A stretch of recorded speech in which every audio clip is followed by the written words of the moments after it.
سەرۆکێ وڵاتێ فەرەنسایە فرانسۆ ئۆلاند بانگ لە دەوڵەتێن جیهانێ کرد کو ئاشتیە لە سووریە پێک بینن و دازانین کو کەتنا باژارێ تەدمور دەست داعشێدا تێواتەیە کو ڕێژیمە ئەسەد زۆر لاواز بووە. هەروسا ئۆلاند دجیڤینانەتەوەن یەکبوویدا یاکو لە پایتەختە لاتڤیایە بداوی بوو ڕاگیهاند کو فەرەنسا دێ پشتگیریە خوا بۆ دژبەریە سووریا دیموکراسی بەردەوام بکە و ئانی زمان کو جهێ ڕێژیمە ئەسەد دە پێشە ڕۆژە سووریەدا تنەیە.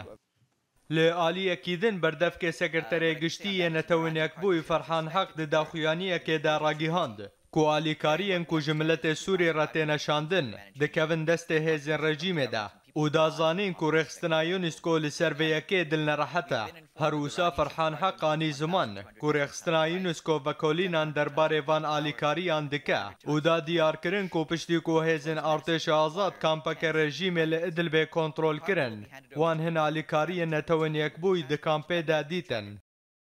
د مژارەکەدندا و ji bo avakirina pêşeroja Sûriyê Arabistana Saudiyê kampaniyek bo penaberên Sûrî yên Libnanê dibin navê pêşeroja te di destê te de ye dest pê kir û nîşana wan ji vê yekê ew e ku ciwanên Sûrî yên hunerî û pirî jêhatî bikarbînin da ku karî bin xwe û malbatên xwe nandar bikin. Herûsa rêveberê vê kampaniyê ragihand ku 30,000 keç û xortên Sûrî di kampê Libnanê de duwarê mekanîka dirotin û zanîstiya teknîkî de têne perwerdekirin.